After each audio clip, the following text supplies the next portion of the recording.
భీమవరంకు డిస్కౌంట్ల పండుగ తెచ్చింది కేకే స్టోర్స్. ధరల్లో చౌక. KK stores, PP road, Bhimavaram.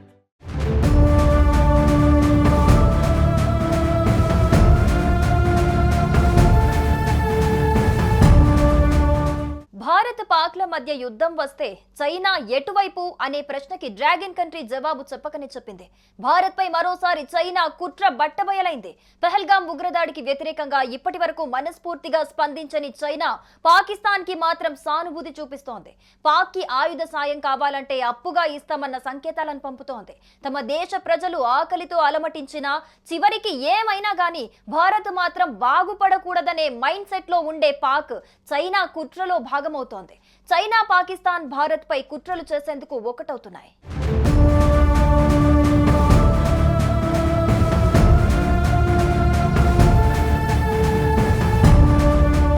Pahalgam ఉగ్రదాడి భారత్ చేపడుతున్న చర్యలను తాము క్షుణ్ణంగా పరిశీలిస్తున్నామని, ఈ అంశంలో పాకిస్తాన్ కు అండగా ఉంటామని చైనా చెప్పింది. పాక్ ఉప ప్రధాని మహమ్మద్ ఇషాక్ తో ఫోన్లో మాట్లాడిన సందర్భంగా చైనా విదేశాంగ మంత్రి వాంగ్ యీ ఈ మేరకు దాయాది దేశానికి భరోసా ఇచ్చారు. చైనా మిత్రదేశం, వ్యూహాత్మక భాగస్వామైన పాకిస్తాన్ భద్రత గురించిన ఆందోళనను మేం అర్థం చేసుకోగలం. పాక్ తన సార్వభౌమత్యాన్ని నిలుపుకోవటంలో అండగా ఉంటాం. పహల్గాం దాడిపై నిష్పక్షపాత దర్యాప్తు జరపాలన్న పాక్ డిమాండ్కు మద్దతిస్తామన్నారు.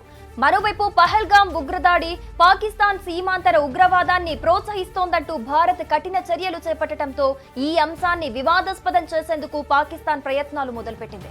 పహల్గాం ఉగ్రదాడి అంశంలో రష్యా, చైనా జోక్యం చేసుకోవాలని భారత్ చెబుతుంది నిజమా అబద్ధమా తేల్చాలని పాక్ రక్షణ మంత్రి ఖవాజా హసిఫ్ పేర్కొన్నారు.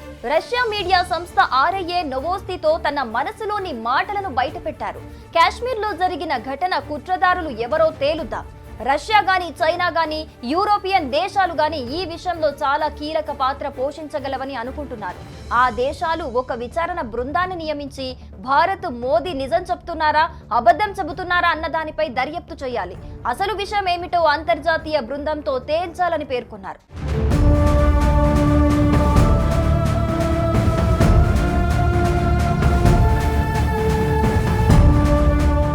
పాకిస్తాన్ ఇప్పటికే చైనా ఊబిలో చిక్కుకుంది.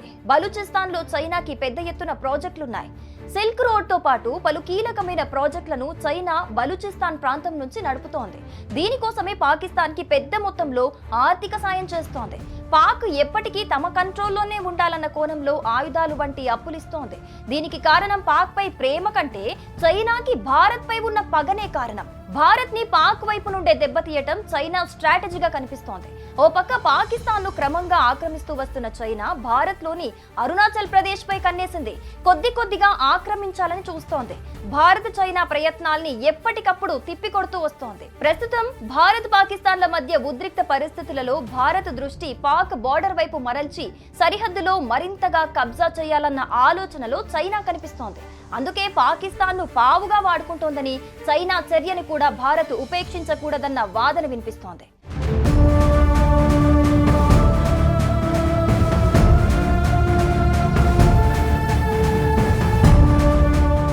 ఇదిలా ఉండగా భారత చర్యలతో తర్జన అవుతున్న పాక్ ఉగ్రదాడిని కప్పిపుచ్చుకునేందుకు ప్రయత్నిస్తూ రోజుకో కామెంట్, పూటకో స్టేట్మెంట్ ఇస్తోంది. తమ ప్రమేయం లేదంటూ ఒకరోజు, యుద్ధానికి సై అంటూ మరోసారి ఇలా మేకపోతు గాంభీర్యం చూపిస్తోంది. ముఖ్యంగా పాక్ రక్షణ మంత్రి ఖవాజా ఆసిఫ్ వ్యవహరిస్తున్న తీరు విమర్శలకు తావిస్తోంది. ప్రస్తుత పరిస్థితుల్లో భారత్, పాకిస్తాన్ సంయమనం పాటించాలని, ఉద్రిక్తతలను తగ్గించడానికి చైనా కృషి చేస్తోందని చెప్పడం షాక్ కి గురి చేస్తోంది. చైనా, అమెరికా రెండింటికి భారత మార్కెట్ అవసరం. రెండు దేశాలతో భారతదేశం ద్వైపాక్షిక వాణిజ్యం $100 బిలియన్ పైగా ఉంది. భారతదేశం చైనాతో వాణిజ్య లోటులో ఉంది. అమెరికాతో వాణిజ్య మిగులు ఉంది. ఇలాంటి సిచ్యువేషన్ లో భారత్, పాక్ యుద్ధ మేఘాలు కమ్ముకున్న వేళ చైనా, ఇండియాతో వైరం పెట్టుకుని తప్పు చేయదంటున్నారు విశ్లేషకులు.